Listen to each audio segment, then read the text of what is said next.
I love going through your page, and like there's funny stuff, there's inspirational stuff, and then also like, hey, I might have some success, but look, I'm just like you and everybody else. Yeah. Like I have my struggles too. Yeah, man. So I love those qualities. I think ultimately, like, that's where social media gets kind of its bad rap. It's a highlight reel, right? Like, I like rolling in and going, this shit sucks. Like, it's like, it's not. Like, I'm going to show you, like, I totally screwed up bad. And, like, mentally, where am I at? Like, it's not good. And, like, and you'll get some heat from that. But I think that's just, we're so conditioned to, like, everything being a highlight reel. And you'll have people that'll say, you know, oh, you're just looking for attention and woe is me stuff, but it's not. It's the full ride, man. Like, if you bow hunt, or you just hunt, period. Like, it's a roller coaster, and if you're only showing the peaks and skipping the valleys, man, you're missing the ride. Welcome to the Range Podcast. I'm Ricky Bruley, and with me is Jake Hollywood Iverson. Join us at the Archery Range, where we'll tell stories from the hunt, discuss technical bow shooting tactics and gear, and pick the brains of some of the most successful people to ever shoot a bow. Whether you're about to shoot that X for the win or send an arrow at a trophy buck, this podcast is for you.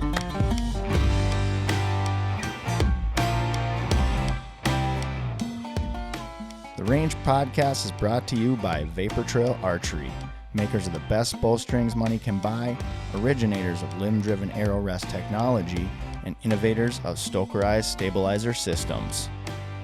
Welcome to The Range, everybody. I'm Ricky Bruley, and joining me as always, the one and only, soon-to-be homeowner, Hollywood. How's it going, man? I'm good. How you doing, bud? Pretty good. It's a crazy day. Awesome. Yeah, it's been a pretty wild day trying to get this stuff all going.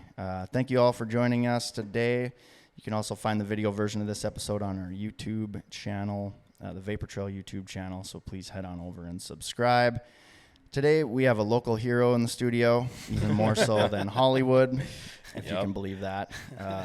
This dude is an all-around outdoor maniac. His content ranges from comedic to inspirational, and yet through all of his success, he remains a very humble man.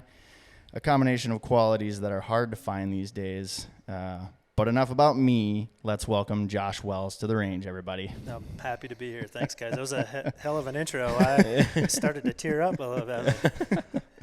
This guy's way bigger than I am. He actually kills stuff. So. Yeah. But in all seriousness, I don't really think that highly of myself, but I do aspire to be that way. So.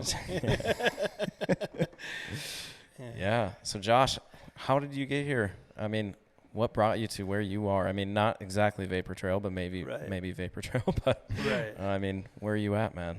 I mean, I guess background-wise, it started really young for me. My grandfather was a veterinarian, so I kind of was lucky enough to grow up on, 30 different farms, and it was the type where everybody had cattle and livestock and hogs, and you put on a jumpsuit, and they make TV shows about that now. Right. That's how I grew. That's how I grew up, and he was a habitat pioneer.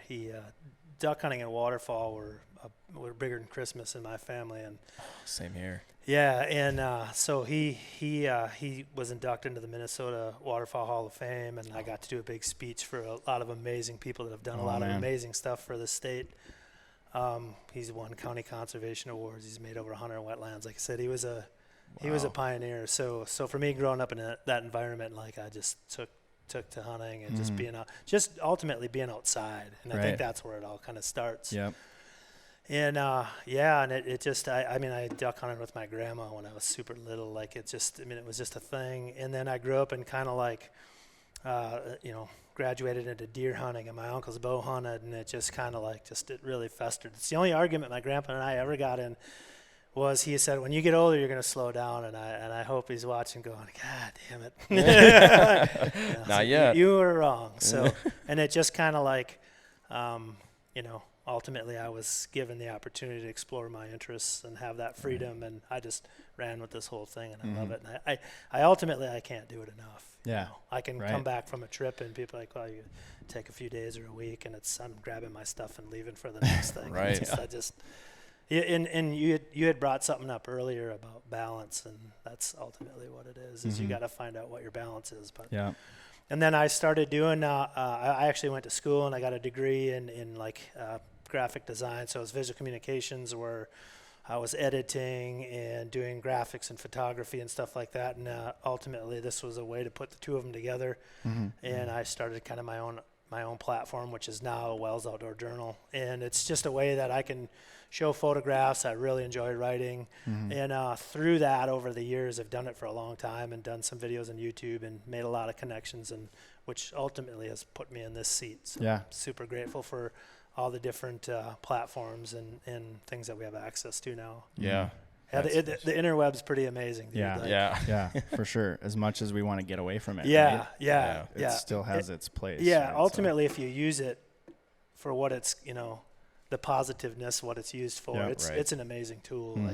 And not even just a tool, just a way to stay connected and meet new people. And like I said, networking is absolutely everything now.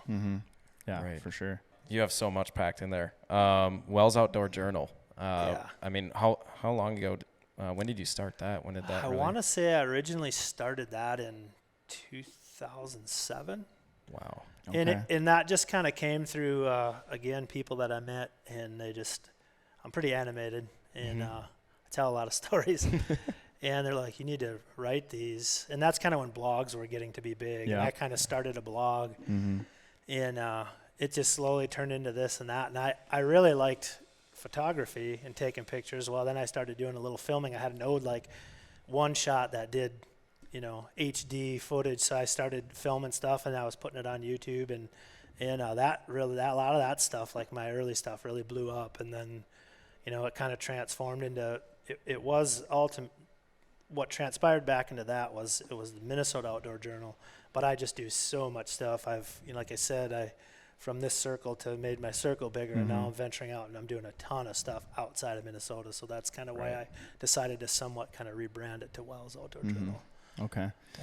Yeah, I've been following it. Right when we talked a little bit earlier about this, but right when we were talking about doing the podcast, one of our employees had mentioned you because you shoot some of our products too. And so then I was just like, man, I can't believe I've never seen or heard, and I love going through your page, and there's funny stuff. There's, like I said in the intro, inspirational stuff.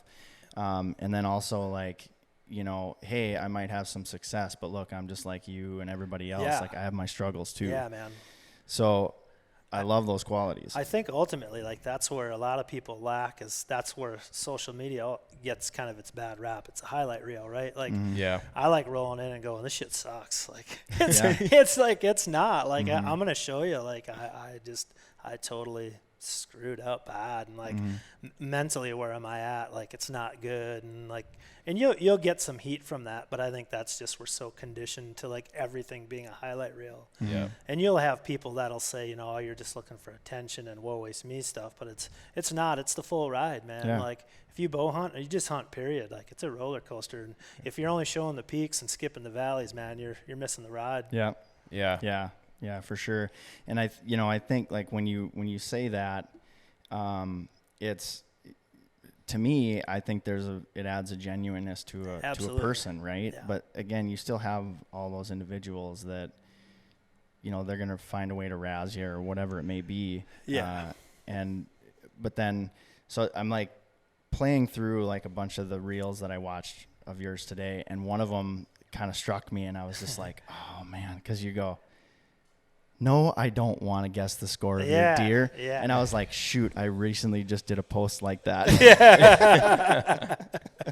Which again, it doesn't make me I got to delete it or take it off, whatever. No. But it's funny because I thought about that, and I was like, yeah, I posted that, me and everybody else. There's nothing unique about it, but still trying to find ways to get people to engage with you is so hard. And even in that, it's maybe I might get 2% engagement even with something like that. So I'm just what do you do? Sometimes it's just stepping in and saying something that everybody wants to say, but they're just not saying it. And a lot of people will just kind of go, "Ooh, I don't want to put my name on that or whatever." Yeah. Hell yeah. You know what I mean? So it's a lot of the times when you don't get a lot of interaction, the amount of people that are really sitting back, and looking at it going, that kind of smirk and stuff, it's astronomical. Yeah. Oh yeah.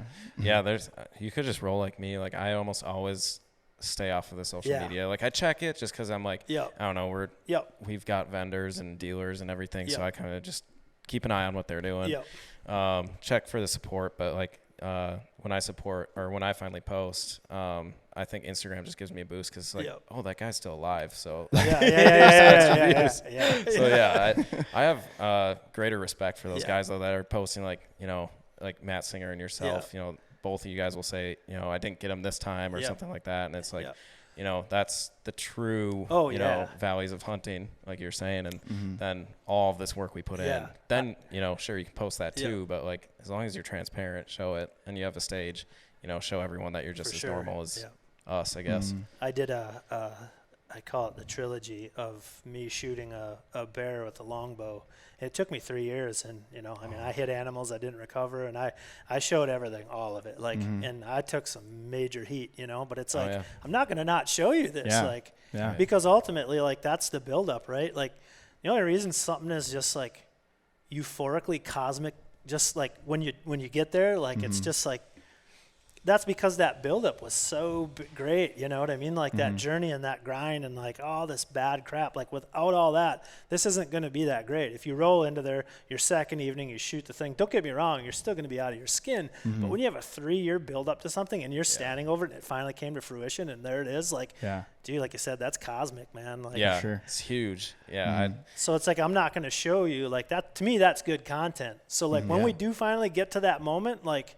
You were with for all this, and it's like, you know what I mean? I think all of your people that are following you are that much more excited for you too. And it's like really when it's just highlight reel, it gets kind of almost, you get desensitized because it's not reality. You know, when you see this guy that's like, wow, this guy, you know, like he went through a little sucky deal here, like that sucks. Like, you know, I think a lot of people can relate to that, like, right? Like, why is a song good? It's because it, like, ultimately a song that takes off so big is because it's so relatable. Like, I feel like you wrote that about me kind of thing, you know?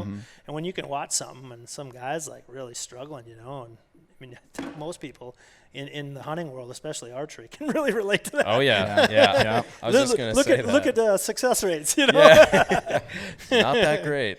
Yeah, I was just going to say, if you haven't been bow hunting for, you know, longer than 6 months, I mean, you've definitely wounded or been in that spot where you missed. And if you haven't, I mean, you're just incredibly lucky. Your time's coming. Absolutely. You know, it's happened to all of us. So. Yeah, to go back to what you're talking about, you know, some of the things that you go through on a daily basis in the wilderness or whatever, and like the reel that you did where it was like November in the 80s, and you're walking through, I don't know what you had, your pants rolled up to your knees, and you're in wader boots, and you're just just things like that. This last fall, like you're like, this is ridiculous. Like, what's going on? You know, simple things like that. Yeah, in that particular hunt, like I saved that block for like that farm, like you know, like whitetail prime time. Like I saved that block of time which are my magic dates. And then, you know, you wait all year for that, like literally a week or not even. And it's, you know, 85 degrees and you're like, come on, dude. Yeah. Like, you know, like. Give me a break. Yeah. It's like, whatever. That's happened to me in the Dakotas before too, like mid-October. And I'm, you know, during the day, I'm trying to, you know, get into position or get somewhere. And it's like, you have to seek shade. Because if I don't, I'm going to literally shrivel up and die. Because it's so hot. The sun is just cooking me. Another one of the videos where, if I hadn't seen some of your content already, I may not have guessed it, but the tip that you gave on how to get the burrs off of your clothes. Oh, yeah. You like that? And it works every time. Yeah. It will never not work. Yeah, and I'll let people go and look at it. I won't give it away, but I'll just say this. So as I'm watching it, I'm thinking, okay, I know where this is going. And then you took it up a level. So he'll always surprise you. So it's good content. So definitely go check out some of his stuff. It's a riot. Is that on the Instagram? I think I saw it on Facebook. Facebook? Yeah. Okay. So, but yeah, dude, you're in everything. You're fishing, you're hunting. Of course, you're in Minnesota. You got to do some ice fishing, of course, right? And, taxidermy, just a DIY guy. Yeah. You do so much stuff on your own, which is really cool because I love doing all that kind of stuff too. I try to do as much as I can. And then sometimes it just takes me one time to go, okay, I'm going to have the professionals do this. Yeah. But we were talking earlier about what you're doing to your longbow most recently. Oh, yeah. Can you tell that story? Yeah, so I was guiding some bear hunts in West Idaho, and there's rattlesnakes all over the place, and you can harvest them, and they're on the roads, and and it's a actual functioning ranch with cattle, so we dispatch them, and I would save them, and I just guess I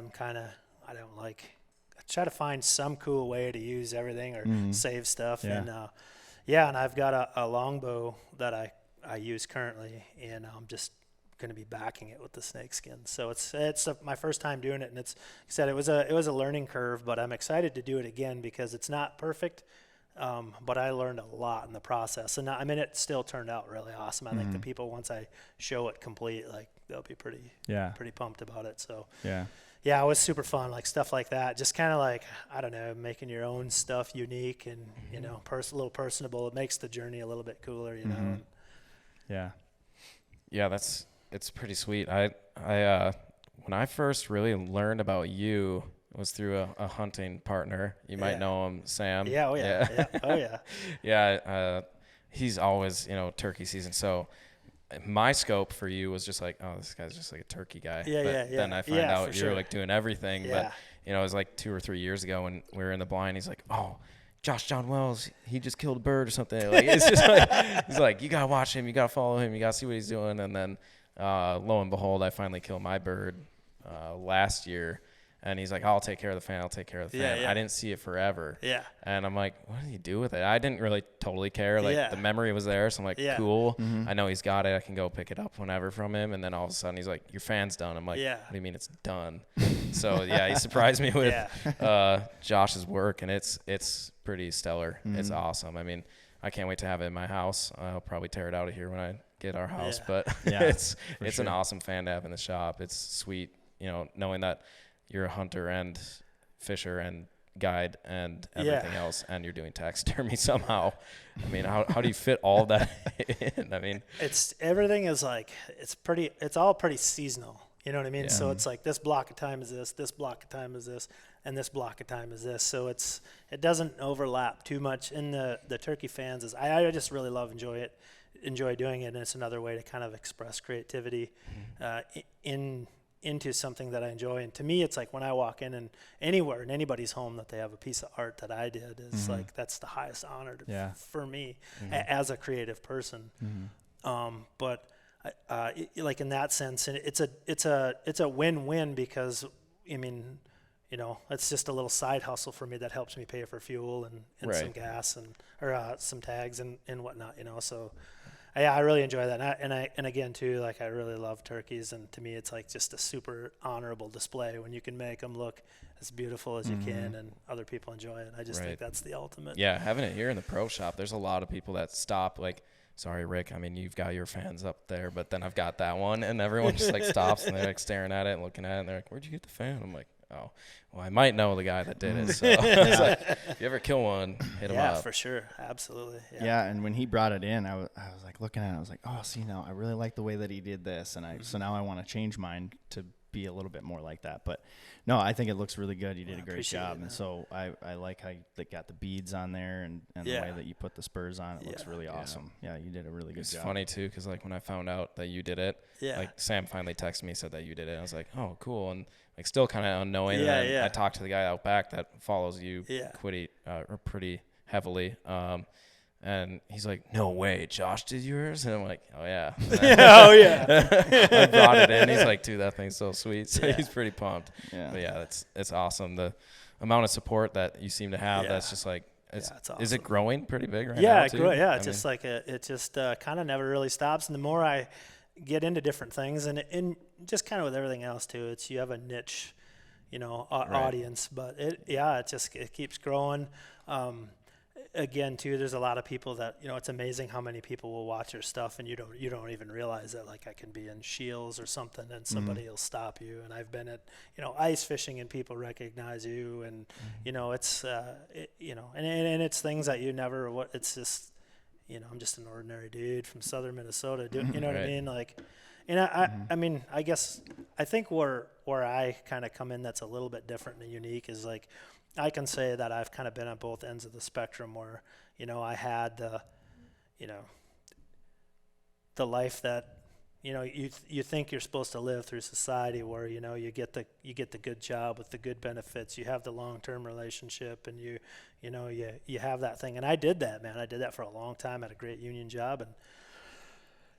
And I just was like, I always have like a really hot burning internal belly fire, right? Like even when like I get super swamped with routine and I just was not happy, dude. Like my relationship was super, complacent, and just, I guess that's probably the best word for where my life was at, just complacent, you know? And I had built the journal and all this stuff through that time, but there was, a 12-year chunk where I owned my own house, lived in it myself, like, again, long-term relationship, all this stuff. And it's like,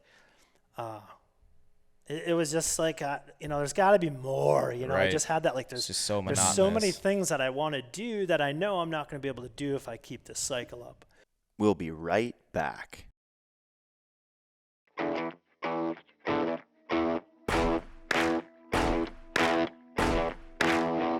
New for the 2023 archery season is our brand new online arrow customizer. Build your Victory or Easton arrows with multiple vane options, configurations, and custom arrow wraps in a large array of designs and colors. Spine indexing and expedited build options are also available, so you can get back out in the field and flinging in style. Check out the Vapor Trail Arrow Customizer at www.vaportrailarchery.com/arrow customizer.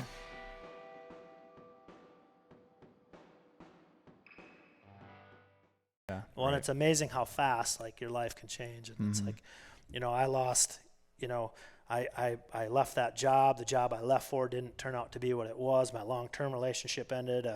My old man was killed in a car accident. Just some really heavy, substantial stuff within probably a 1.5, 2-year period. And it's like my life completely. And it's funny you brought up Deb. And it was, I kind of got locked into my house during the other recession before this. And 12 years went by like that. 12 years. It was literally, it went by like that, 12 years. And I just kind of kept doing what I was doing. And that's where I started doing, helping a taxidermist out. And I had kind of kept my house. And I just eventually got to the point where I'm like, let's sell this house. Like I sold my house to do this and paid off all my debt. And, I just kind of, in the off season, home base, I stay with family. And 4 months out of the year, most of that time in the fall, I'm living out of the back of my truck, and now I'm doing more guiding and things like that where I'm not home, and I am doing some, I don't know what you want to call it, regular work, almost out of state and stuff like that. So it's like, it's amazing how you can go from this to this, and I think that's where I'm a little bit different, is I'm fortunate enough, and now in this position, to say that I'm fortunate to go through that and to look at this and go, I've been here and I'm here, and there's good and bad to both of them, but you have a lot of people that'll say, God, you're living the dream and all this stuff. And ultimately, like, there's so much sacrifice, man.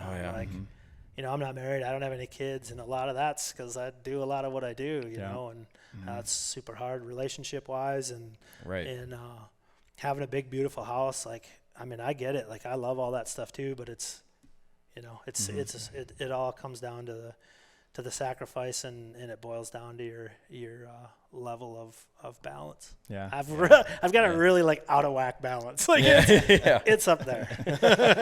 Yeah, and it's good though. You're going a direction that you want to go, and you're grabbing it. You got goals, and you're setting them, and you're reaching them. I'm guessing. Yeah. And again, like you said, I think as we get a little bit older, I'm less concerned about making more money. I'm more concerned about having more time. Absolutely. And not only just having more time, but again, like you said, I would, if I could sell my house tomorrow and like buy an RV and buy 40 acres and go do that for a little while, totally do it. It's just not feasible right now. 2.5-year-olds, so we just can't do it. But again, you just start to kind of go through some of those things have less importance. Yeah. And it's hard my wife has a 19-year-old daughter, and she's got a really good head on her shoulders, and she's really kind of figuring things out. She's not really just trying to go right to the college path and do all that. She's trying to kind of figure things out. She's actually looking at buying a home and investing in real estate, which blows my mind for a 19-year-old. That was far from any thought I ever even had at 19. Yeah. But the thing, and again, so it's just trying to you know, if I could have told myself those things when I was that age or whatever. And again, I have no regrets about about the path of my life, because I'm super happy. I'm super content with where I'm at. And, well, I guess I don't want to say content. I'm ecstatic about life. And especially just the opportunities that we get to spend in the outdoors. And this podcast has just been awesome. Just, you know, connecting with new people, and this whole environment is just really cool. It has its moments where it's like I'm in the midst of editing and I'm just like, oh my gosh, and I got a deadline and we got to do this, and then I got to hassle Hollywood and he's busy and I'm like, hey dude, I need you, and he's like, oh, I'm so busy, and only got 30 things going on. But that's what it is. It's that fire in your belly, like you said. It's just nonstop. And to go back to what you were talking about, being creative, you know, I'm a graphic designer by trade as well, and that's what got me to this point. And one of my favorite parts about this is the writing. Yeah. I've always kind of liked to write, but I just never really felt like I was very good at it. Yeah. And then, you know, when it comes to the social media thing, it was like it would be hard for me to make a post because I would sit there forever and try to type the perfect caption, and then I would never end up posting it, and then so I just end up wasting a ton of time, right? And so this kind of helps me feed that outlet a little bit, and it's, I don't know, it's just awesome. It's like the opposite of ears. It's like whenever, like, you got your post, that's like a paragraph, like a Levi Morgan, like, you know, all these opportunities, all this, and then ears, like, for a while there's just like a deer. And like when you're successful, like, you know, it's just like, that's kind of how I am too. It's just like, you know, I feel like sometimes, like, I don't have the creative mindset like you guys do at all. I can hold a bow and I shoot it okay, I do all right. But it's just like, I'm just plain and simple, just like, here it is. Here's my stuff. Yeah. I've got the perfectionist issue, and so I've had that too. Like when I first posted the picture of my Boone and Crockett whitetail, it was just real simple, because it would have taken me years to post that. It was just like, thank you to everybody who was involved in this. Yeah. You know who you are. Yeah. Hashtag. Yeah. Huge ass deer in my life. Yeah.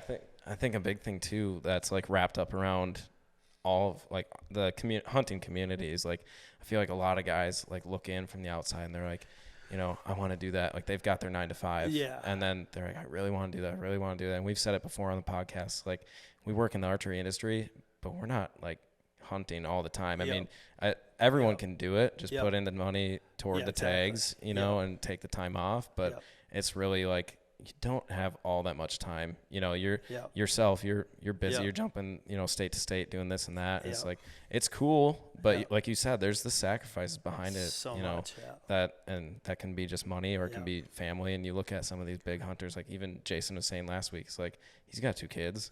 You know, he barely sees them for part of the fall.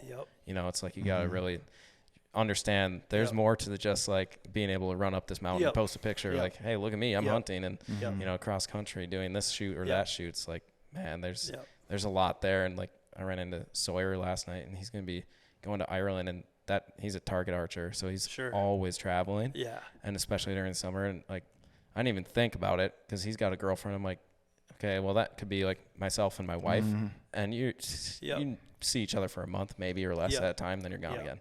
Like, that's crazy. There's a huge balance in this industry. Yeah. And so when you say Sawyer, you're talking about Sawyer Sullivan. Sawyer Sullivan. Yeah, he's a local kid. Really good target shooter. Yeah. Phenomenal target shooter. One of the best. Yeah. Yeah. Just for the listeners, so they know who you're talking about. Just wanted to drop that, you know what I mean? Give you a little more street cred. Yeah. It's not just Sawyer. I mean, he's probably sick of it. I mean, he's one of the top in the U.S. right now. He's on Team USA, so if you guys want to check him out. I think a part to like touch on, like what you were just saying, is a lot of people, like, you know, the whole like, you're living the dream and I wish I could do that more. Like, what I think what would be really helpful for a lot of people is if they were just completely like raw honest with themselves and said, what do I want out of this? Yeah. You know, like what do I want out of it? And then just kind of go for that. I've learned a lot, like just being in the back of my truck, living in the back of my truck has taught me a lot. And I don't do it, like, and I think people mistake it. They think like I enjoy it. I don't. Like, if I could afford a hotel room with a hot tub and a hot shower and a toilet everywhere I went, I would do it. Yeah. But that's what affords me to be able to do a lot of it. To really be gone for 4 months hunting. Like, I have to. Yeah. Right. You know, and that's where I kind of what ties into what I'm saying here is you got to kind of like be honest with yourself and say, well, what do I want out of this? And kind of circling back already, like being in the back of my truck, it's really taught me that I don't need much to be happy. Mm-hmm. Yeah. I really don't. Like, I've minimized my life so much. I could probably fit everything in one little trailer, you know, and pile everything in my boat. And like, that's, you know, aside from mounts and things like that. But like, you really learn, it humbles you in the sense that, like, so my big thing is like fulfillment, right? Money, all that stuff, like, that is not my goal. That is not, you know, fulfillment right now, because that 12 years went by so fast, you know, and I'll be 44 this summer, and it's like that. I was never supposed to not be 26. You know what I mean? Like, it literally went by that fast. I don't feel it. I don't like, but it's, again, you got to kind of say, you know, well, what do I want out of this? And what I'm choosing now over everything else right now, literally over everything else, is fulfillment. Yeah. Mm-hmm. Yeah. You know, and that's kind of my catchphrase. I say, you know, at the end of the day, when we float off to wherever we're going to go, like, I want to be the guy telling the stories. Yeah. Right. Because I didn't do anything, man. I didn't do anything till I was like 38. Jeez. Like, I didn't do anything. I worked 60 hours a week in a sheet metal factory, and I fished a little bit of time that I had, and hunted, and like did all the stuff that I could in a little bit of time, and which, I mean, helped me become efficient. Right. You know, and now it's like, dude, I'm telling you, like, time is like, oh man, it's so precious. It's so, like, it's unbelievable. A lot of the stuff that's, you know, just what I've been through in my 43 years, almost 44 years, is, you know, I'd like to say almost 5 lifetimes worth of some stuff, good and bad. And man, I'm fulfillment's what I'm after. And I think a lot of people, you know, ultimately, again, there's that balance thing. But you need to look at things, and I think what ruins a lot of stuff for people, whether it's hunting or life, whatever, is just expectations. Yeah. You know, you don't go into a hunt in a crappy unit that doesn't have a lot of trophy potential, you know, densities are low, and thinking you know, and people go, oh, this is my first out-of-state hunt. You know, I'm going to shoot this, you know, huge mule deer, you know, and you go in there, and it's hard to find one, let alone shoot one. You know, there's a reason why they have those stats. And they're just like, oh, this sucks, you know, and all this. Well, it doesn't suck. You just went into it with the wrong expectations. Yeah, right. You know, and I think if you can carry that into a lot of different stuff in your life, like, you'll realize that it doesn't suck. I just had the wrong expectations. Yeah. Right. Yeah. It's crazy when my brain is leaving like 10 stations at once right now. I've got so many things I want to talk about, but so sorry, Hollywood. I just got this thought that I wanted to put out there. So we had a customer in here the other day, and bless this man's wife's heart, she bought him a elk/mule deer tag for Montana. Nice. I was like, wow, that's amazing. And so, but we were talking, and he was asking stuff about elk hunting, and I've only gone on one trip, so I'm not like the world's leading expert, right? But still, I learned this really good piece of information from the previous senior pastor of my church. And I was just taken aback when I was talking to him about this elk hunting trip I was going to go on. And he just point blank looks me right in the eye, and he goes, "Good luck, you won't get one." And I was like, you know, just kind of like shocked, you know, because I'm like, and of course I know that the odds are against me, of course, but still, so everywhere we went when we were out there, it was in Idaho, and I had that in the back of my mind the whole time. Anytime I was just like getting tired or feeling like, you know, the air was going to get the best of me, I'm like, I'm going to prove them wrong. I'm going to prove them wrong.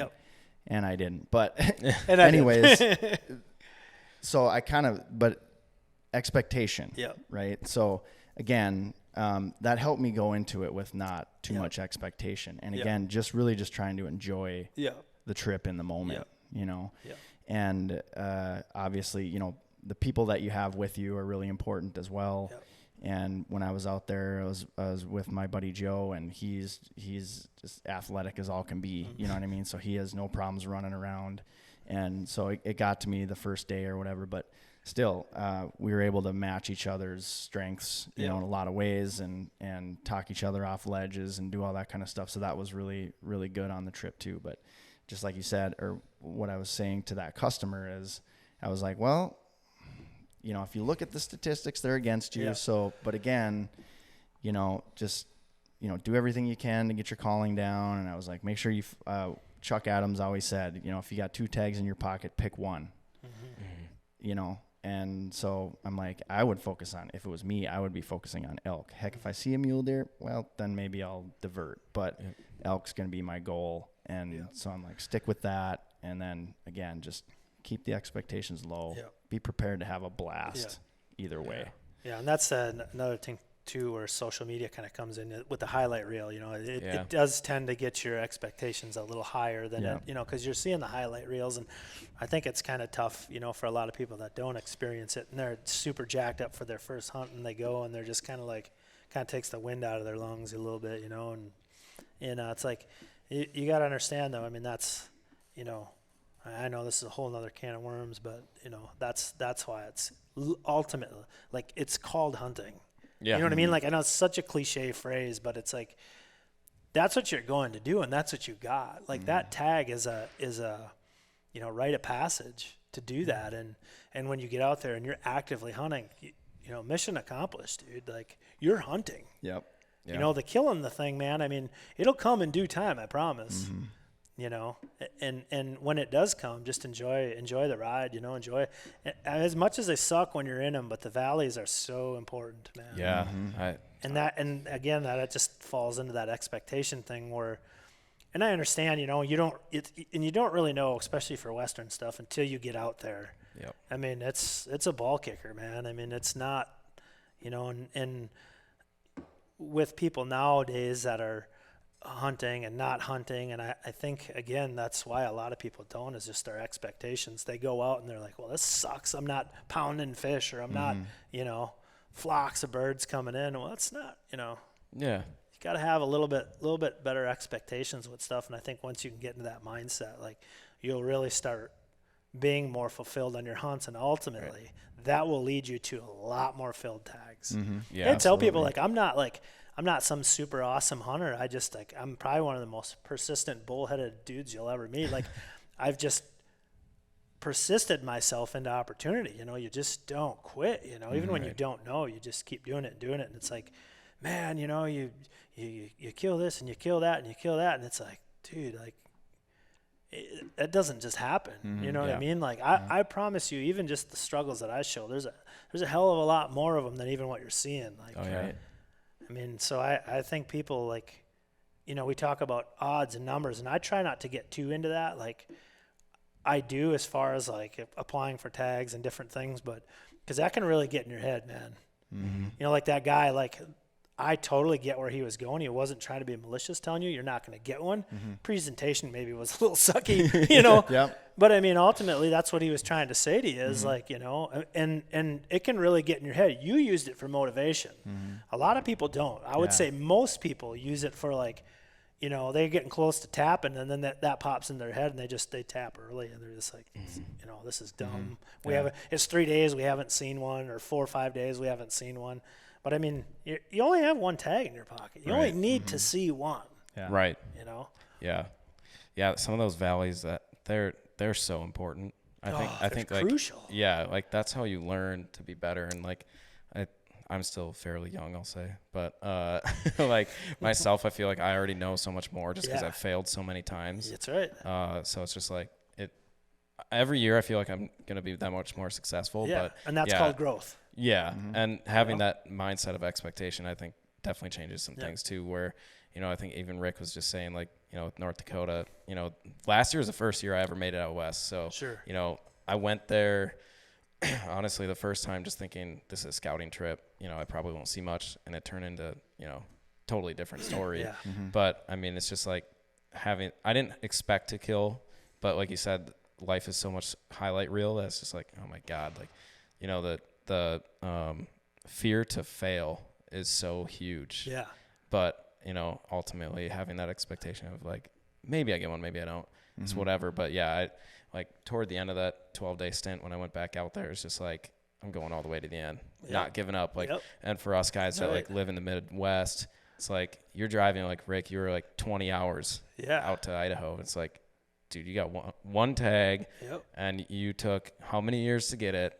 You better go balls to the wall. Yeah. Like, and you're going to get those times we get kicked right in the nuts. I mean, big time. The majority of the time. Yeah, and even like this year for turkey hunting, for yourself and myself, you forget your bug spray, and man, you never you never post about that. Actually, I think I did. I posted my sponsor, Sawyer. But yeah, it's a good thing they're sending you that 50-gallon drum every year. Sawyer. Yeah, and talked about. I think that was a big letdown for me. Like you saying that expectation thing, that's definitely going to be part of my hunt this year, because like it took me 6 years to get a bear tag on private land, and I was like, easy money. We see them all the time. It's going to be a kill, no question. Never saw one once when I was out there. And that was just so defeating. Like if I had more time, that would have worked maybe more in my favor, but it's just like having that expectation, it just hurts so much more than the mule deer did, you know, just because it was like, oh, this is an easy kill. Absolutely not. Idaho, going back to what you were talking about with the valleys too, I had a couple thoughts there too. So I remember when we were out there, the bulls were not responding at all. So you can imagine how difficult that is, just like turkeys too, right? If you're not hearing any gobbles, you're like, now what? Roll the dice, right? And I think there's a lot of people in that situation that would just be sitting up top and they'd be glassing, and if they don't see anything, they're moving to the next ridge, moving to the next ridge, moving to the next ridge. And we were just diving in. And going in, and I learned so much. I mean, we were blowing elk out of there, right? But and luckily there wasn't a lot of, we weren't ruining anybody else's hunt either. We're kind of conscious about that too. We don't want to be running around, because I hate that too, where you're sitting up there and then someone goes through there and blows them all out, right?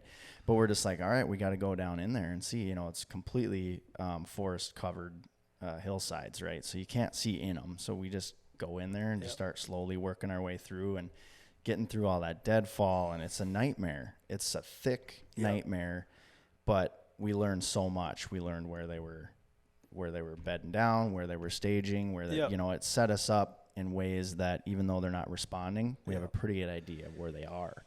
And so that, you know, we wouldn't have had any opportunities. You know, I had a few opportunities, one at a really nice bull. I mean, one that I'd have been happy to put on the wall and hang it up. You know, it was, I mean, not a 400 like Jason got last year, but, you know, probably a 300-inch bull that for my first would have been amazing.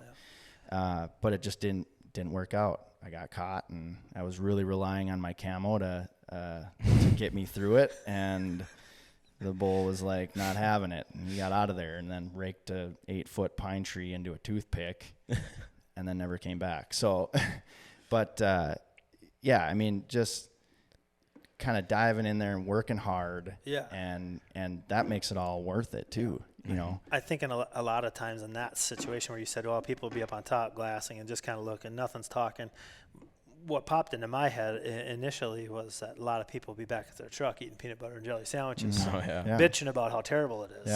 And you just go, whatever, and you just bomb down in there. And it's like, it still didn't, as far as like killing something didn't work out, but like, man, we learned so much, blah, blah, blah. And it's like, that's the difference.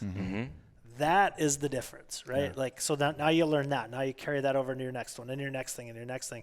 And you just keep pressing, and you keep pressing, and you keep pressing. If you can say, like, okay, I learned this, and I learned that. Now you got all these tools. Now you're that much better into the next day and into the next day.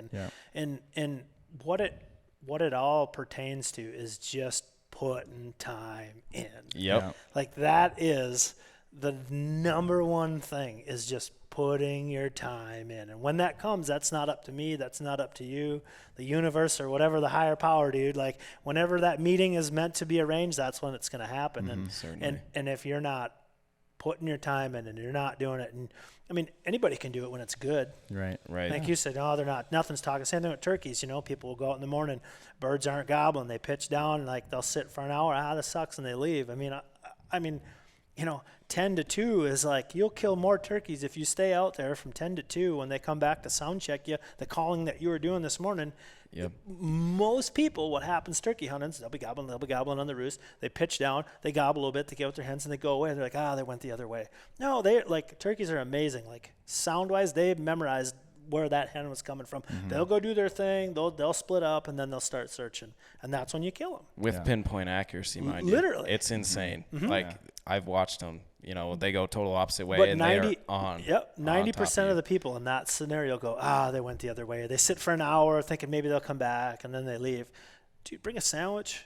Yeah. Give yourself some time, and it'll blow your mind how many more turkeys you'll kill. Sam likes taking a nap because you stayed.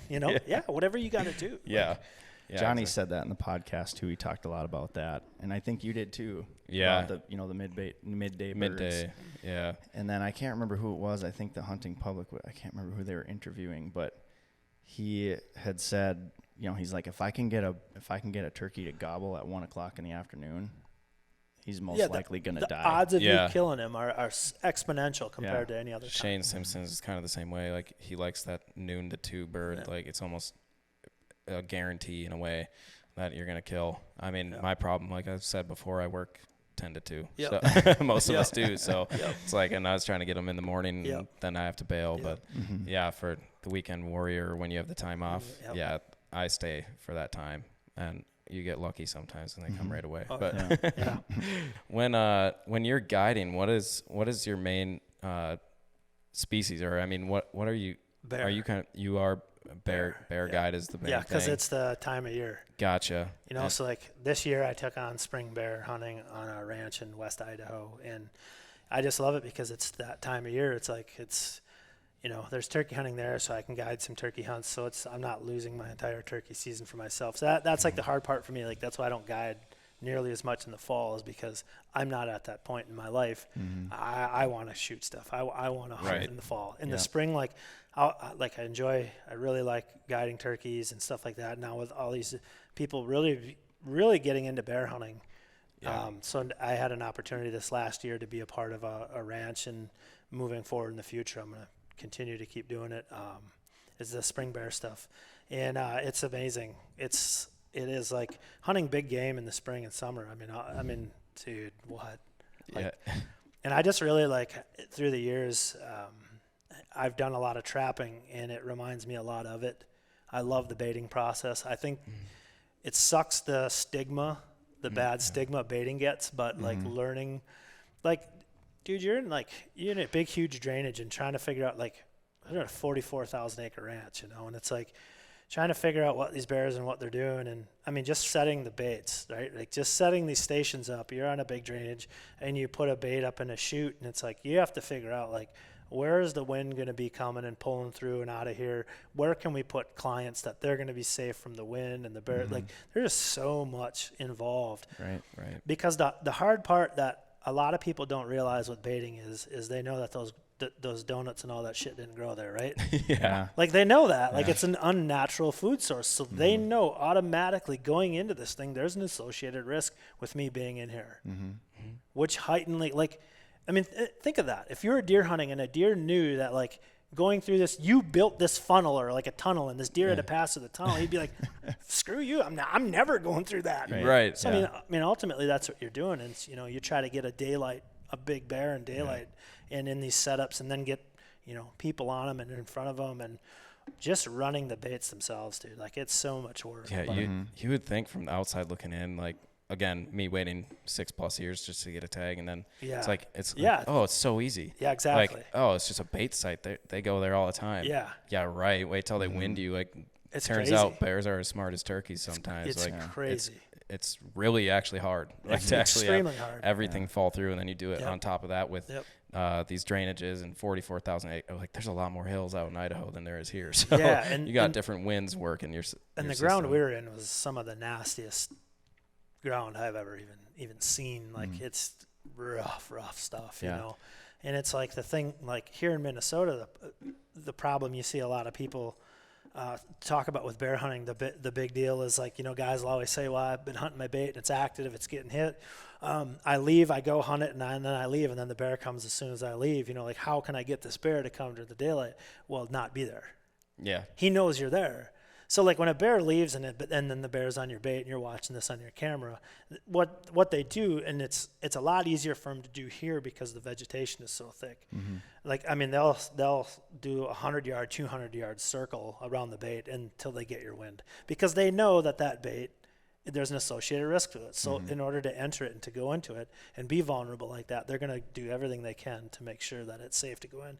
and bears will come and they'll circle it and they'll get your wind and they'll just go sit off. And then once they circle it again, your wind's gone, they're in. You're like, how do I do this? And it's like, there's a lot of ways to remedy that.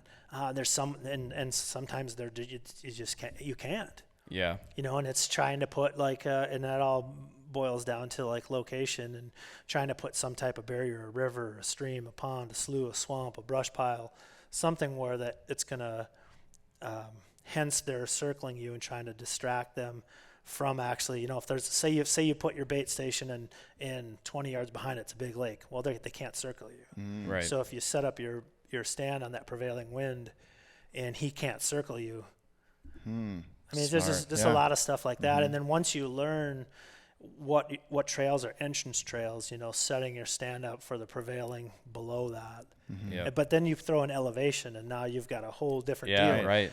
Because now in order to be wind good, elevation wise, you're down and you're eye level with the stations. And I mean, as far as archery go, you got a little bit more play with rifle too, but even rifle in the big country, like where we were in Idaho, it was still a challenge because the bears, I mean, it's so huge, the areas that they occupy on a daily basis.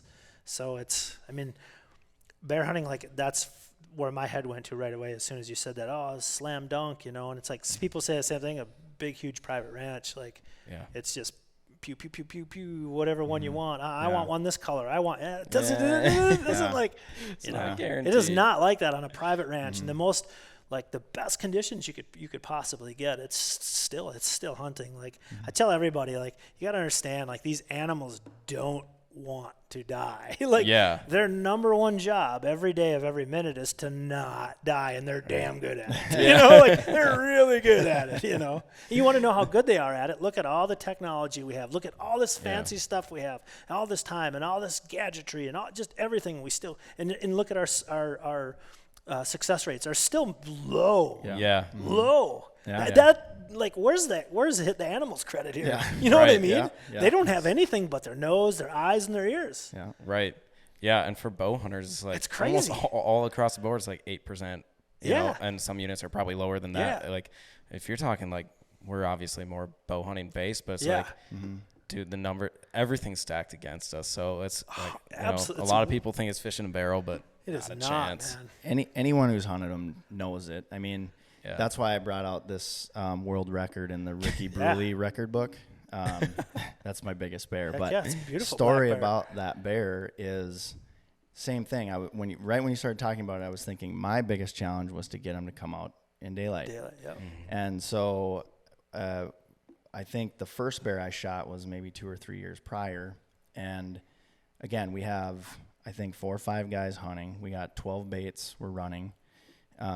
Wait, is that right? I think you can do 3 apiece. 3 apiece, yeah. So whatever that equates to, we had 5 guys, so 15 baits we were putting out, and we got 3 of them are hitting good, and then I'm the only one who comes home with a bear. Yep.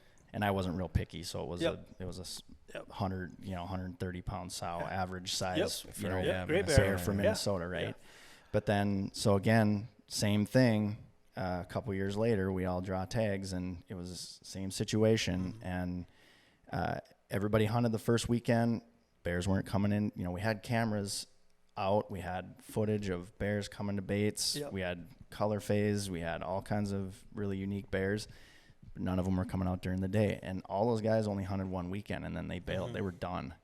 And I was like, well, screw that. I'm going to fill my tag, Yeah. So I actually ended up going to this one particular bait. My mom lived up there. But what I started doing was I just went out and bought like this really bright LED light, and I started going out and dumping bait in the middle of the night. And again, we were always trying to be mindful of baiting at different times of the day just to kind of throw them off a little bit. But so I'm super freaked out, right? Because I'm just like, oh man, you know what I mean? And I got my pistol, and I'm just like, because you just don't know, right? And so super freaked out, get in there, and I dump the buckets out, throw them to the side, and then I'm gonna go swap the card on the camera, and we put them up, you know, and like you said, they know what's going on. So the guy who's setting up all the cameras, we have one guy set up cameras, and he doesn't touch the food ever. Because they smell it, they go up, they rip Yep. You know, and you don't even have to have that. Even just a human scent on it, they'll rip it down. So we put it up in the tree, which doesn't necessarily stop it from getting it. But so I strap my stick on the tree and I start climbing up, and this bear comes out from behind literally 5 feet away from me. He's just chilling in a bush right there. Because to your point, he's just like, okay, I'm just going to back out over here and just chill, let him pour the bait. And then when he leaves, I'm going to come back out. But he came busting out of there, and I just about fell out of the tree. You know, it just freaked me out. Yeah, right? yeah. So for everybody that tries to do that, it can be dangerous. So be careful. But it worked, because then he started coming out, you know, during daylight hours, and I finally got the shot. And then, so that's him there, right there in front of you. But, again, a little bit of persistence helps out, but that's an interesting, I never really thought about trying to put that barrier there too, because I don't know if we ever really paid attention to that. We would be conscious about there being water nearby. Yeah. But when I think about a lot of the baits that we set, they were just kind of out in the open. Yeah, and not in the open, but just like we would look for dark places, but just and the problem with that is they can just circle you so easily, you know, and even if you don't have a barrier, just trying to position your station in a sense where the bear is going to hit that station before, like if he goes to circle you, he breaks cover. Because the thing with the bear is like they're so amazing. They're probably better at it than anything, but maybe lions. Just you don't see them. Like that's how good they are at just being not seen. Like you know, I mean, you can't go in a field. Deer, elk, and everything will expose themselves. Like bears will not. Bears you just don't see them. Like if you see one rip across the road, it's like you're lucky. Like and that's it. You know, like you know. So for me, the thing always with shooting a bear is when you see them, you're just like, holy shit, they do exist. Yeah. Because it's like this fake sense of like they're actually there, but are they? Yeah. You got trail cam pictures of them, but you never see them. Right. You know, the logs are scratched up. You know, your stations are tore up, but it's like, I don't know. Like I don't know. Like they're almost mythical. Yeah, dude. And then when you see one, like he's there and you see him, to me, it's just like, whoa. It's like hunting Bigfoot. You know, it really is. Yeah. Like I just love it. There's a certain there's like a spiritual like thing that you get from shooting a bear, and like you get like through that whole process that you don't get from cervids. Like it's special, man. It's cool. I love it. Like and I mean they're a huge predator. They're a large apex, and I mean there's something to be said for killing one of them. You know, I mean, it's a super cool deal. You like I said, you can't get from many other species. Yeah, I'll be 6 years older by the time I have a chance again. But well, the way things are going, probably 12. Yeah, I was gonna say it might be more like 10 when we get there, because the points creep is just huge now. But I've been out deer hunting before, and I've seen them, and it's like. I always grew up thinking like it's a bear. It's got to be huge. It's got to make a ton of noise. Like if a whitetail makes a ton of noise or a squirrel does, it's unreal. The bear has to be insanely loud. Yeah. I've seen them book it through the woods, and it didn't make a noise. I'm like, the only way I knew that was there is because I happened to be looking that direction and it happened to be running. I'm like, it's insane. It is.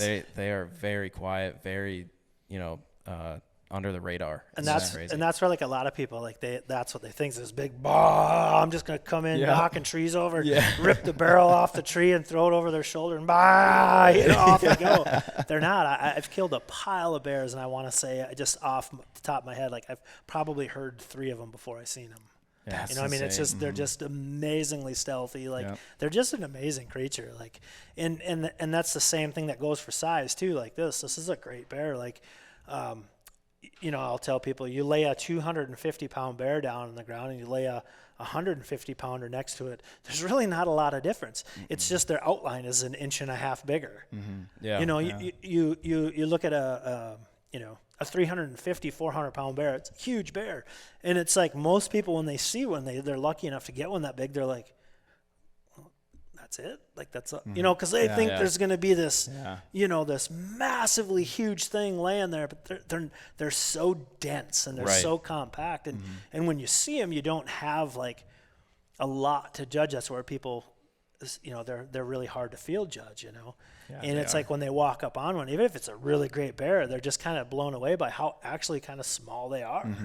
Yeah, I've heard that a lot of people have the ground shrinkage thing with bears. Even on big ones, they're hard to judge. I drew a tag last year in the Boundary Waters, and I hunted them up there, and it was interesting. You know, I'd watched some videos and I know a lot of areas where I messed up. I just didn't put in the work. Yeah. You know, because I did that. I got complacent with. I started looking on the BWCA website because you can look where there's been sightings, and so that's kind of where I based where I was going to go because I'm like, all right, there's been a lot of sightings right here, and so I was like, that's going to increase my chances because I didn't really want to bring in a ton of bait and mess around with all of that, and I didn't have originally I was planning on going in early, and somebody gave me the idea to put scent in a super soaker and spray it up in the trees. Get it under the leaves so the rain doesn't wash it away. I was like, oh, that's a great idea. But I never had the opportunity to do that. So then I'm just like, man, like 2 weeks up to when I hunted, there was some sightings in there. And these bears are not afraid of people at all. They just basically walk right up to your camp. And they know most people are going to run the other way, right? Yeah. So they just get in, steal your pack, and they go. Yeah.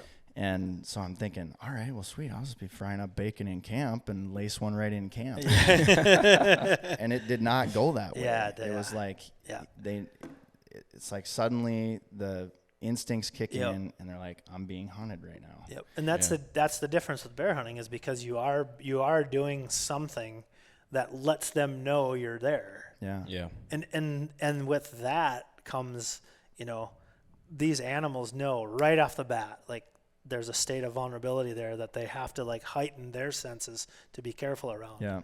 And that's where circling all the way back to when we first were talking about how baiting gets kind of a crummy stigma.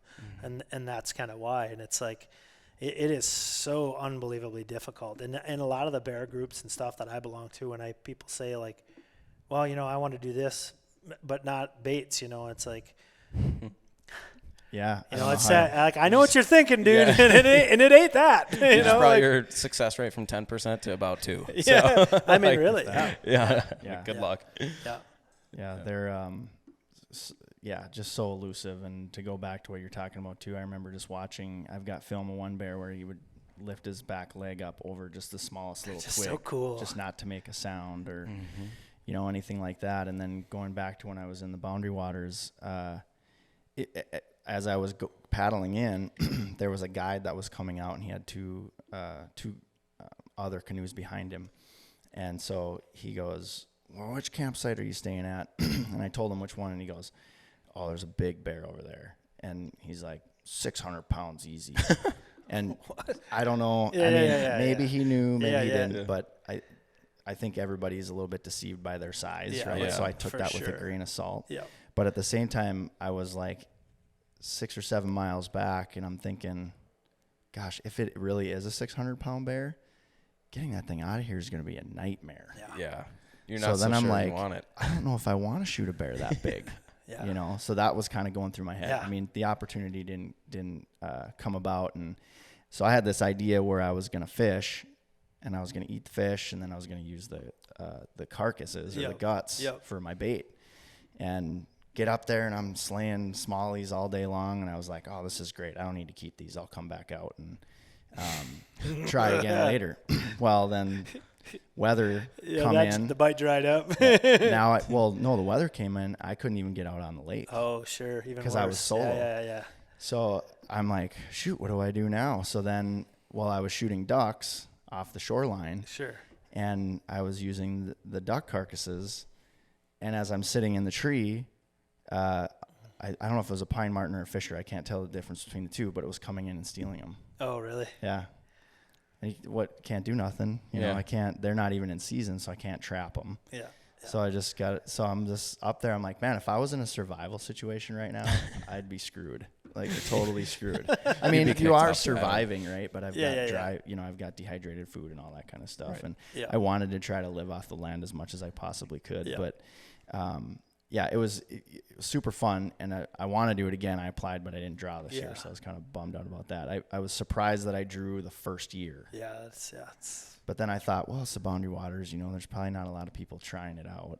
But then there's only 50 tags in that whole zone, that whole 22. Yeah, and stuff like that too is like you take into consideration like driving. It's the farthest point to drive, and a lot of people don't. And then you especially with bear hunting, where just even the other northern zones where going up there and baiting, and that's what keeps a lot of people from, DIY and bear hunts, is because there's just so much involved to it. Like, yeah, the process leading up to it is the funnest part, right? Oh, it's just the best, dude. Every weekend going up and baiting, and then just all of that, and it's, I don't know, killing the bear is still, it still gets you going. Oh yeah. But it's not as, for me anyways, as fun as the whole process leading up to it. Yeah. Right. And even so, upping the stakes and trying to add to the difficulty level by going to the boundary waters is awesome. I'm like super excited to do it again. I can't wait because I already know what I'm going to change. I already know what I'm going to do different. Probably have a buddy up there with me, so if I need to go fishing, we can get out on the lake. All those kinds of things. But yeah, they're not as easy as it sounds, and I don't know how else you would do it, honestly, if you didn't use dogs or bait or something. I think for all of hunting, it's like I always think of embrace the suck. Oh, I mean, like everything's fun, and like the hiking to your spot, like your glassing point. Yeah, this is cool, great views. And then all of a sudden you kill this animal. It's like, we're all very thankful for the opportunity, and we're gonna eat, every bit that we can, and not let it go to waste. But then it's like, I feel like every time I'm bringing back a deer on just our private land, I'm like, why the hell am I doing this? Like, I'm already beat. It's like 9-10 p.m. at night. I need to be at work tomorrow morning, and it's like, dude, this sucks. Like, my back is starting to hurt. Like, it's embracing the suck, but in the end, it's all so worth it. Like, grocery bill gets cut in half right there, so that's awesome. But it's the prep work is definitely so fun. It's awesome, leading up to it. But then after, when I have that opportunity to, bag something out west, I think I'll truly know the suck. How much is really the work is. Some of the pack outs can, be easy, and some of them are just like, you can't even train for it. It's so no. Like you're solo, you shoot a nice mature mule deer and you're 4 miles back. Yeah. It's like, do you want to make 2 trips or do you want to make 1? And if you decide to make 1,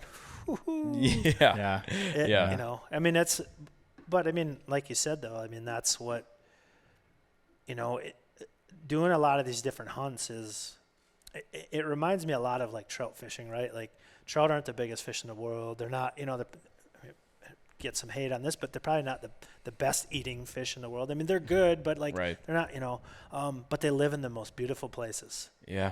So like that suck of like packing this thing out, and it's like, I thought of like climbing up a snow, like bombed in this little tiny chute that went up this plateau, and like literally crawling up it with a mule deer on my back, and God, it sucks so bad. But it's like, looking at it now, it's kind of like the trout fishing. It's like, it just makes you be in these different environments and these different situations that you would never put yourself in if it wasn't for having that tag, and like, you go through the start to finish stuff, and there's peaks and valleys to all of it. There's peaks and valleys to the tag out, or the pack out. There's peaks and valleys to the whole process. But it's just the fact that, like, when you go and you get that tag, and it's like, now I have this contract to like be in these places that are amazing and put myself in situations that I wouldn't normally be in. And when you reflect on that, like years down the road, it's just like, dude, it's like, I did that. Yeah. Like literally, like you can sit there, like when you can sit back and you're just kind of like chilling and you got a moment to yourself and you just kind of start reflecting. It's like, I did that. Or like you see something on TV or social media that's just wild, and you go, I can kind of relate to that. I kind of did that. Like there's something happens inside you. Yeah. Right. And I don't know what it is, but it's that belly fire that's connecting all these little deals that like, and to me, that's what fulfillment is, right? Like you did that. Like, and that's, to me, that's why you do it. You chase that feeling of like, it's fulfillment. Like that suck is like, it's not like like when you have a sucky day hunting, like, I mean, dude, I've had days where I've lost my mind. I mean, throwing shit, like, screw the deer, just like yelling it, like we're just like mentally, I broke down, and it's like, but then you hit these spots too, and you're just like, dude, that ride was wild, man. I'm driving home, I got some chicky tendies in my console. You know what I mean? Like, I'm building the weight back up that I don't need to. Get whitetail fit. Yeah, dude. And it's like, I think, and then I just kind of like just subconsciously put myself through the process again. Like, when I'm on the road and behind the wheel, it's like huge time of reflection for me. Right. Mm-hmm. And it's like I start thinking of all the times like where I was like, man, just so ready to tap and it's like, and then you didn't, and then this good thing happened. Well, that kind of, a little bit of this. And then this super sucky thing happened, and just like the road where it led you, like my original plan was to start here, and I didn't kill till here on day 16 or whatever, you know. And it's like this year in Montana, I spent 16 days hunting. I mean, from dark till dark, I stayed in a hotel room 2 nights because the weather, it wasn't safe. Yeah. Mm-hmm. But every other night, like I lived in the back of my truck, and it never, like in those 16 days, like night, everything, it never got above freezing. And mentally at the end of it, I was smoked. Yeah. Like hiking in snow sucks. It's horrible. Tell it's me like about sand. it, man. It's like hiking in sand, you know? Yeah. And it's like, it's hard to like wake up on day like, 13 and go, today's the day. Yeah. I am gonna walk, and I'm gonna be enthusiastic, and I'm gonna be sharp. Today is the day, every day to wake up. And it's like, so my problem is in my truck doing the late season hunts is my water supply. Yeah. So what I have to do is I've got a big chest cooler, and then I've got 2 like sport water bottles. And every morning before I leave, I've got to boil water and fill those 2 up, drop them in there amongst my water supply, and then wrap the cooler in a blanket. Mm-hmm. And then I go hunt all day, and I come back, and everything's cold. It's not frozen. And then I make my meal, and I eat, and I catch up on social media and do all my texting and all this stuff and whatever. And then before I go to bed, I got to boil the water again. And you got to want it. Oh my gosh. Right. Yeah. And you go to bed in your clothes. You don't get out of your clothes, Yeah. and you got to, get warm in there, and lots of wet wipe baths. Yeah. And staying clean, like morally. Like you think, oh man, you must reek and stink. Oh, I don't. I'm clean. Like like staying clean and finding ways to stay clean morally, like that will help you exponentially more than anything, other than like getting good rest. Yeah. Yeah. You're right. Mm-hmm. So it's like that suck is like, and what I've found is, a lot of people have told me over the years, like, why do you do that? Like, it's like you're purposely going out of your way to make things suck. Hence, like traditional archery, doing the longbow, and it's because I love hunting. Yeah. Yeah. Right? Like I genuinely love hunting. I will probably spend the rest of my life, and I won't shoot a lot of big deer that I could shoot because I love hunting. Yeah. Yeah. I'm not going to pass up a beautiful 140-inch whitetail so I can shoot 160 if the hunt's good and I'm on this and the story's great and the hunt's amazing. Like, I just love killing deer. I love hunting.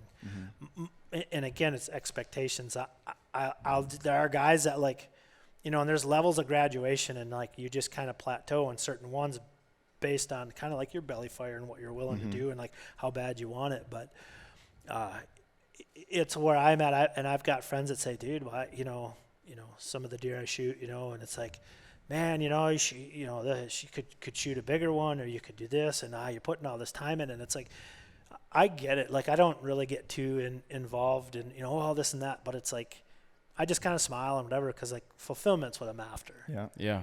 I'm cool with having a room full of 140s, even 130s. Yeah. Yeah. And like I can look at them and go, dude, remember that time?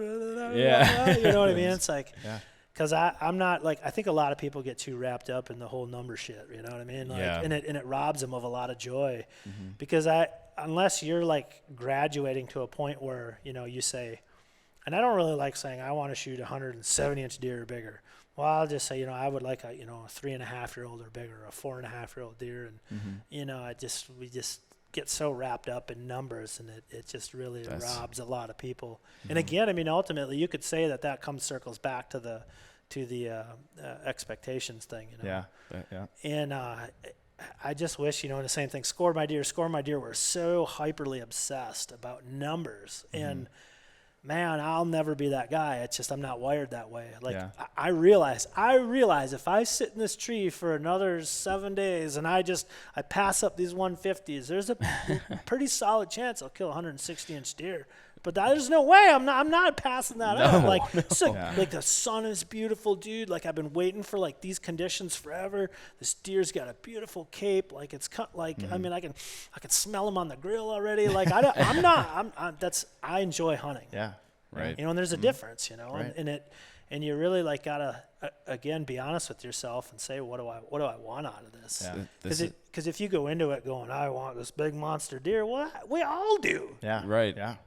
This is it reminds me a little bit of our last episode with Jason's version of trophy hunting, or selective hunting. And that's exactly what you're saying. It's like, if that's your fulfillment, that's what you want, and that's going to make you happy. Like, the sun was just right. You can smell them on the grill, whatever it is. Yeah. You know, send it. You know, whether it's 120 or, you know, you're waiting for this 150. But, dude, like, the end when it's on that grill is like what you're there for, the fulfillment, you know, what is your trophy? I wrote a post on that on Facebook, and it gained just an astronomical amount of traction, and it was like shared everywhere. And I wrote a thing based on that, and it's like, and I know there's a lot of people are like, oh, you know, when you see a post and it says he's not the biggest, but and it's like I can clearly see that.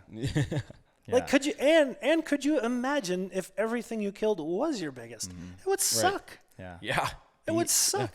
Be excited. And it's like, and it's like, you don't need to like, you could make that same exact post without that he's not the biggest part. Just chop that part off. You don't need validation from somebody else. You don't need to explain to me why he's not 170 inches. I want to know, like how close did you get? Like, did you, you know, like, you know, tell me about it. What was the story, you know? And it's like, you've got so many people that are just, I shouldn't say so many people. It's always the dicks that are the loud ones. You know what I mean? And like people in their head, like they get inside their own head and they're like, wow, you know, they'll walk up to an animal and be like, you know, and it's like, dude, are you kidding me? Like, you know, like, this is a great bear. This isn't it. Like, you know, you got a little fork buck. It's like, like, that's awesome. Do you know how many people that don't shoot a buck, period?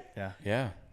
Like, that's a big deal. Like, tell me about it. Let's hear it, you know? Like, and then you get guys like, well, why the hell did you shoot that? And blah, blah, blah. It's like, dude, go lay down, man. Like, you know, like, this ain't for you. This is hunting, you know? I mean. Yeah, exactly. I mean, we were just talking about that fork buck, you know, and I brought it to the episode last time just to kind of explain my philosophy on it, and you know how I've always just try to one up myself a little bit. You know what I mean? And then you and I've been in situations where I'm like, okay, that might not be feasible. You know, I don't see a 160-inch mule deer in this area, but I see a 140, and man, he looks like he'd be a lot of fun to stalk and kill. So I'm gonna try. And again, I'm gonna try because everything for you to even get within shooting range, and then for everything to all fall into place after that is, you know, I guess maybe for some people like Cam Haynes, he would knock it out of the park in a heartbeat. I mean, there's no chance he could miss or mess up, but whatsoever. It's but flawless performance. But to go back, I guess, to, you know, what you were talking about with, oh shoot, I lost my train of thought. Literally, I'm going, we need to have you on more because, seriously, this is the way we want these episodes to go because the conversation is so much more organic. And this is one of the reasons why I wanted to have you on too, because you're real, like you're not afraid to be vulnerable. You know, you said some things that probably weren't easy for you to talk about.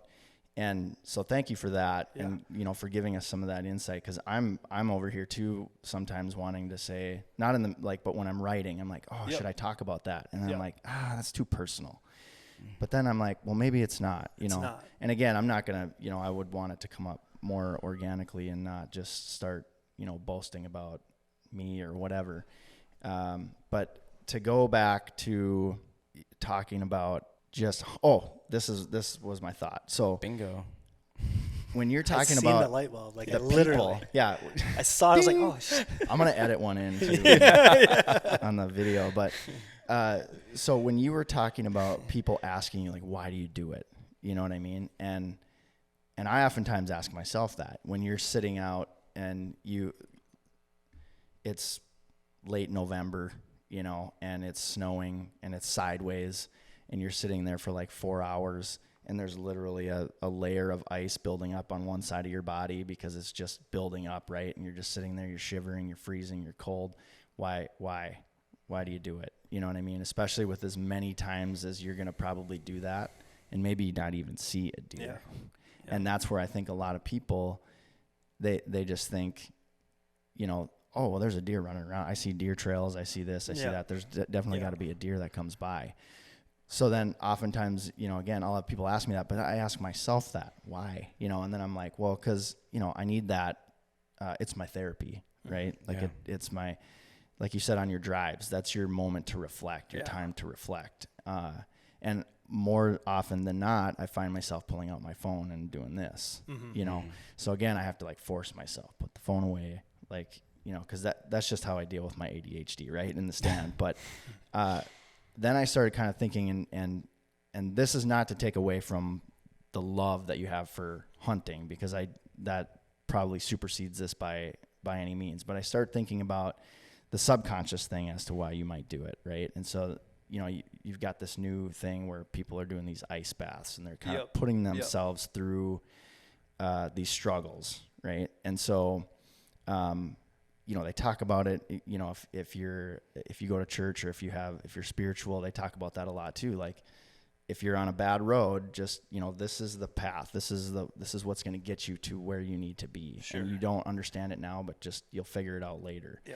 And so that's where I feel sometimes too, is your body is always trying to stay in homeostasis. And so when you put yourself below, it slingshots you up. So when you spend that time suffering, it just, when you come out of it, it's just so the amazing first thing that pops into my head when you say that is like, look at some of the most amazing art in the world. Like take music, songs, right? Some of the most amazing songs that were ever written. It's like people are in despair, they're in jail, they're going through the hardest, toughest crap of their life. And that's kind of where I went back to what I was thinking about when you were talking about writing. I would say, like, whenever you're in one of those, then write. Yeah. Just write stuff down, and then you can use pieces of that for your post. But when you're emoting is like what makes it, that's what's relatable. That's what makes your content relatable. I can post deer till I'm blue in the face, and there's always going to be people that visually look at that and go, I love deer hunting, therefore I love this picture. Right. But when you put some beautiful words to it that said, like, I used my grandpa's old gun. Yeah. This deer means so much to me. Somebody that's done that, like somebody that hasn't done that, is going to look at that and they're going to feel that emotion and be like, that just made that like so much more than what it is. And I think you can, and you're not going to hit everybody with it, but but with this post, you hit these people, and with this post a week later, you hit these people. Yeah. And when you can emote and be more like that, and I think a lot of it too, where you're talking right now is like the why.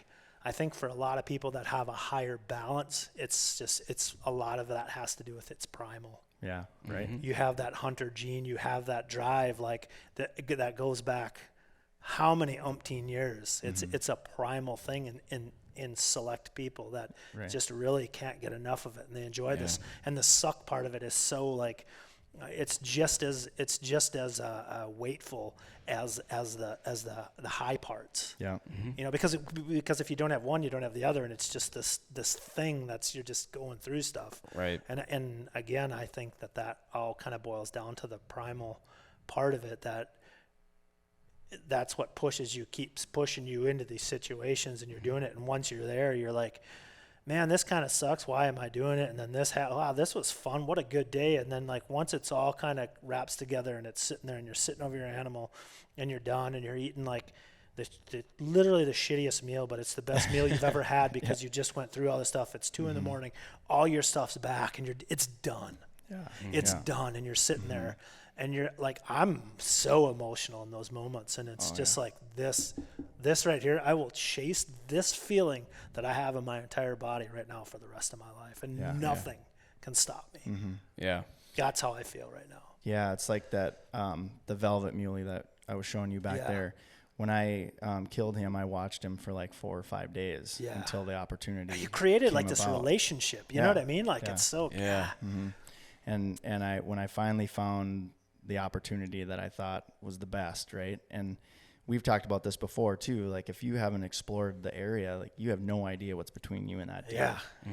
And I learned that the hard way. I mean, I literally rolled down that hill and my bow went flying, and it was just, without getting too much into detail, it was bad. And I'm like, okay, my head goes to, okay, this wasn't meant to happen, right? Because what are the chances now at this point that I'm going to dust myself off, get over there, and he's still going to be there, or he's still going to present me with that opportunity, or my bow's not jacked up and it's going to fling my arrow way over here, right? So I always keep judo heads in my quiver, and so I shot a couple. I'm like, all right, it's still on. I'm like, I mean, I didn't roll down this hill just to climb back up and not try, right? So worked my way in there, got an opportunity, shot him, and then, you know, that was it.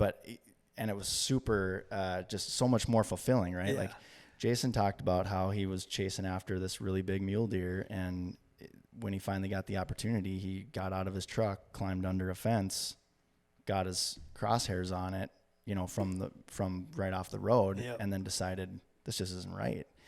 Just think about it, right? Like, would you rather go out day one, fill your tag, shooting it off the road, and then be done? Or do you want to at least get into your 5 or 6 or 7 day hunt that you want to do? You know, you gotta, the suffering part just elevates everything, and it gives you, I think, that I don't know, that adrenaline rush that I think we need. There's like a sick side of us as hunters where it's like we need to feel some sort of low in order to just push us that much further. It's just weird. It's like, I don't think many people outside of this community can like understand, like, we need that suck and to suffer. And then it's like, hell yeah, it was worth it. Why am I going to do it? I have no idea, but it's amazing. It feels great. Like, and I think like a lot sucking. Of that, I think a lot of that unexplainable stuff is the primal stuff, you know, because like when people that don't have that and they look at you and they're like, why the hell would you do that? And you're literally like having trouble putting it into words and feelings, like as to like really why. And then you're driving away going, Jesus, why do I do this? and then you think of that moment where you're eating like the most delicious, you know, bowl of ramen noodles, and it's like the Western Star Sky is there, and like you got all your meat bags hanging up, and you're in your truck, and you're just so dehydrated, and it's just like that's why. That's why I don't know how to.